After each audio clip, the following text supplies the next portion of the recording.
Bonjour à tous, petit message avant de commencer cette vidéo. Si vous suivez un petit peu ce qui se passe sur la chaîne, vous aurez peut-être vu qu'il y a une semaine, j'ai posté la vidéo de ReZero sur l'épisode 14. Malheureusement, comme l'a fait remarquer une personne, il n'y avait pas de son. Et en fait, je m'en étais pas du tout rendu compte, mais ce que j'utilise pour enregistrer ma voix pendant mes reviews, bah, malheureusement ne marchait plus. Donc, bah, il y avait pas mal de vidéos que j'avais enregistrées qui, du coup, j'ai dû refaire. Cet épisode-là en fait partie, donc je m'excuse vraiment pour le désagrément. Cet épisode-là a le son, a tout ce qu'il faut. Donc voilà, merci de votre patience. Donc cette vidéo sera un re-upload, puisque j'ai supprimé du coup la vidéo d'avant. Et voilà, merci beaucoup de m'écouter et puis bonne vidéo. Allez, bye. Bonjour à tous, on se retrouve aujourd'hui pour un nouvel épisode de ReZero. Aujourd'hui l'épisode 14 qui se concentre intégralement sur les relations de la famille Van Astrea, tout particulièrement donc Willem, Henkel et Reinhardt concernant Theresia. Donc on reprend cet épisode comme on avait laissé l'épisode 13, c'est-à-dire Willem qui est en train d'affronter Theresia à l'épée et qui honnêtement se débrouille comme il peut, c'est-à-dire qu'il galère un petit peu beaucoup, puisque donc Theresia, malgré sa mort visiblement, a toujours certaines bénédictions de quand elle était maître épéiste, notamment la bénédiction du dieu de la mort qui fait que les blessures qu'elle inflige ne se referment pas. C'est ce qui avait, coûté pas mal de trucs à Mimi. On n'a pas de nouvelles d'ailleurs de elle. On a vu Béatrice qui va beaucoup mieux, on a vu un petit peu Crush et tout, mais Mimi, c'est pas exactement ce qui s'est passé depuis, mais bon.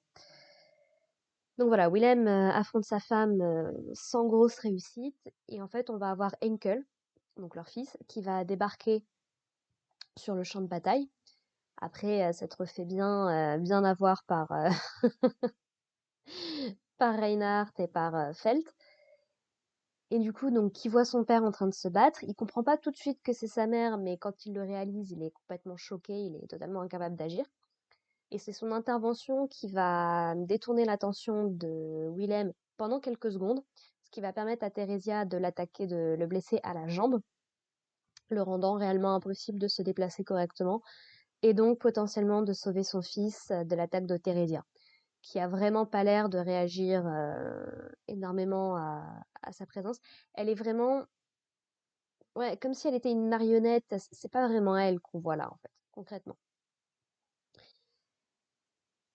Et donc, alors qu'elle s'apprête à attaquer Henkel, qui n'arrive pas en fait à se défendre, qui est complètement perdu, confus sur ce qui se passe, sur qui est-ce qu'il a en face de lui, c'est là que Reinhardt va débarquer pour sauver son père. Et franchement, Reinhardt, on comprend pourquoi est-ce qu'il n'est pas intervenu plus tôt, pourquoi est-ce qu'on l'a repoussé pendant aussi longtemps, parce que clairement, c'est un Deus ex machina en puissance, quoi. Mais c'est justifié puisque c'est un maître épéiste qu'il a des bénédictions en veux-tu en voilà, donc rien de bien nouveau. Et du coup, Reinhardt va se décider à mettre fin à la vie de Theresia, si on peut dire ça comme ça. Et voilà, Willem essaye un petit peu de l'en empêcher, il lui dit mais non, mais c'est ma femme, c'est ma Theresia, faut pas que tu fasses ça, ceci, cela. Il essaye toujours de la ramener, mais malheureusement, c'est pas possible de cette manière-là. Donc Reinhardt, chose intéressante du coup, il arrive à dégainer son épée. Donc son épée juste son adversaire digne de trépasser. Et donc voilà, il brise le sortilège qui enfermait Theresia dans ce côté marionnette et tout. Et ce qui permet à Theresia et à Willem d'avoir un dernier adieu. À Willem, chose qu'il avait toujours refusé ou qu'il n'avait pas réussi à faire jusqu'ici, de dire à Theresia concrètement qu'il l'aime, même si elle lui dit mais j'ai très bien compris avec tes gestes, avec ton regard, avec ta voix, je sais que tu m'aimes, t'inquiète pas, je t'en tiendrai pas rigueur. Et donc voilà, l'âme de Theresia est libérée. Et Reinhard nous explique que bah il est responsable de la mort de Theresia il y a plein d'années en arrière, qu'on avait déjà vu vite fait en flashback. Donc voilà, il sait très bien que ce qu'il a en face de lui, ce n'est pas vraiment Theresia et qu'il vaut mieux qu'elle repose en paix. Également pour son grand-père, du coup, pour Willem. Henkel essaye un petit peu de le rabaisser, de l'humilier, comme il en a l'habitude. On ne sait pas exactement la raison comment dire, de l'hostilité qu'a Henkel envers son fils. Est-ce que c'est parce qu'il est devenu maître épéiste? Est-ce que c'est parce que sa femme est décédée? C'est sous-entendu dans les flashbacks, mais potentiellement qu'elle serait morte en couche en lui donnant naissance.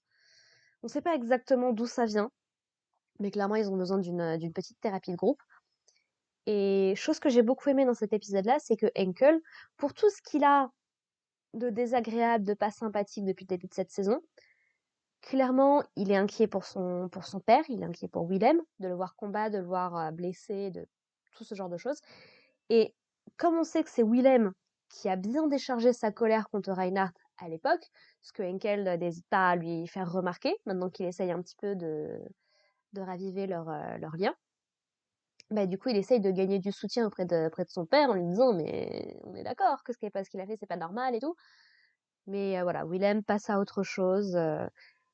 On sait pas exactement s'il rejette vraiment Reinhardt pour ce qu'il a fait ou s'il est juste tellement blessé qu'il a besoin d'un peu de temps pour lui. Et parce que notamment, il comprend que Reinhardt aurait plus d'importance sur le reste du champ de bataille. Mais voilà, on sait pas exactement s'il y a une distance qui s'est remise, si c'est juste affectueux. Voilà, à ce niveau-là, on est laissé un petit peu en suspens. Cet épisode, du coup, va nous en apprendre un petit peu plus sur Theresia, donc qui est devenue maître épéiste quand elle était toute jeune, hein. Je crois qu'elle avait 12 ans ou quelque chose comme ça. Donc elle, ça a toujours été une jeune fille qui aimait les fleurs, et puis ça lui est tombé comme ça d'un coup. Ce qui, du coup, a poussé son père, bah, l'a poussé à devenir soldat, à embrasser, du coup, son rôle de maître épéiste, chose avec laquelle elle a eu énormément de mal, puisque c'était pas son rôle à la base. Et notamment puisque Theresia donc avait des frères aînés, et notamment le tout premier qui bah, se destinait plus ou moins à une grande carrière militaire et ce genre de choses. Et en fait, elle l'a hyper mal vécu, elle se sent coupable de lui avoir volé en fait son rêve, ses aspirations. Et donc elle avait, je crois, 14 ans quand elle a participé à sa première vraie bataille, quelque chose de terrible. Et elle était complètement tétanisée par la peur, et son frère, son frère aîné est venu la voir pour lui dire que bah, voilà, il sera toujours là pour la protéger, qu'elle peut se montrer plus vulnérable avec lui, il la connaît, c'est pas un problème. Sauf que malheureusement, à cause de son inaction, eh ben, son frère va mourir et ses deux autres frères vont également périr sur le champ de bataille, ce qui va la pousser concrètement, réellement, à accepter en fait ce don de maître épéiste qu'elle a reçu et de se battre pour protéger les gens qui lui sont chers, son pays, voilà, tout ça. Et puis c'est sa rencontre avec Willem du coup qui va la sauver concrètement puisque donc on avait déjà vu un petit peu leur rencontre plus tôt dans la série. Je crois dans la saison 1 quand on avait géré tout ce qui était autour de la baleine. Et oui, en fait, c'est qu'il lui a offert une espèce de repos. Il lui a permis d'arrêter de brandir l'épée et de lui se poser en soldat pour la protéger principalement. Ce qui lui a permis en fait de vivre une vie beaucoup plus tranquille, beaucoup plus agréable, à pouvoir simplement apprécier la simplicité de s'occuper des fleurs, de s'occuper de son enfant, de s'occuper de sa famille de manière plus générale. Jusqu'au jour où malheureusement, la baleine a été remarquée. Et donc, on l'a un petit peu poussé à se rendre sur le champ de bataille avec les autres soldats, principalement parce que, étant maître épéiste, ça lui permet aussi de galvaniser un petit peu les troupes. Sauf que, malheureusement, ça va causer sa perte, puisqu'on sait déjà, on sait les effets qu'a cette baleine sur les gens.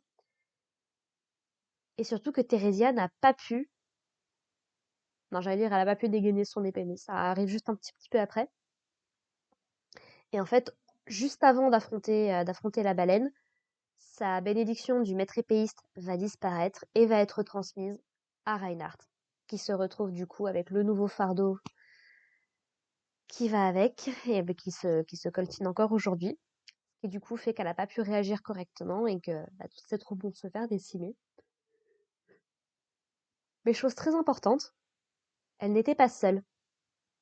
Il y a un ennemi qui débarque dans cette partie-là de l'histoire que je ne m'attendais absolument pas à voir. Alors, au moment où l'épisode est sorti, malheureusement, j'ai vu passer un petit peu des miniatures sur YouTube, donc je savais qu'elle était là, mais je ne comprends toujours pas le pourquoi du comment, puisque Pandora redébarque dans l'histoire. Après avoir fait une brève apparition en saison 2, dans le passé d'Emilia, la voilà du coup qui est liée à la mort de Theresia. Et ouais, on sait pas pourquoi, puisque Theresia, si j'ai bien compris, n'a pas réussi à... Ah, comment on dit ça? N'a pas réussi à... En gros, son épée n'a pas voulu sortir de son fourreau, puisqu'on sait que l'épée des Vanastria est très particulière. Et du coup, bah, quel est le but de Pandora? Ça devient également, encore une fois, très compliqué à cerner, puisque on sait qu'elle voulait libérer le sceau qui se trouve dans la forêt d'Emilia, la forêt des elfes. Mais du coup, qu'elle a effacé son souvenir de la mémoire d'Emilia pour pas que ça cause des problèmes à l'avenir. On sait également donc que la baleine est liée à la sorcière Gloutonie, enfin qui représente la gourmandise. Mais ouais, c'est très très compliqué de savoir exactement le but de Pandora, qu'est-ce qu'elle recherche et jusqu'à quel point elle peut être un danger pour nos personnages.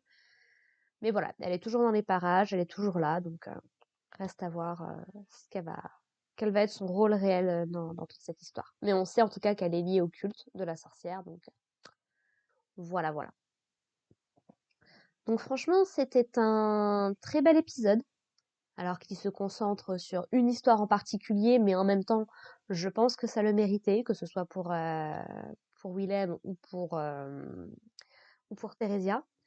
C'est dommage qu'on ne développe pas suffisamment, qu'on ne développe pas assez le personnage de Henkel. Je sais pas au niveau du web novel. Je ne sais pas au niveau du roman jusqu'à quel point c'est développé, mais c'est dommage. C'est dommage. Et puis bon, Reinhardt, pas grand-chose de plus à dire il a déjà eu son moment d'introspection et se décider à agir. Et en fait, tout ce que lui dit Uncle, ça lui passe complètement à côté et il est en mode non mais tu peux essayer mais ça me fait rien, donc tant pis. Voilà, voilà. C'était vraiment un très très bon épisode. Donc voilà, moi je vous propose qu'on se retrouve la semaine prochaine pour parler de l'épisode 15. Et puis bah en attendant, portez-vous bien les gens. Et puis à plus tard. Allez, bye.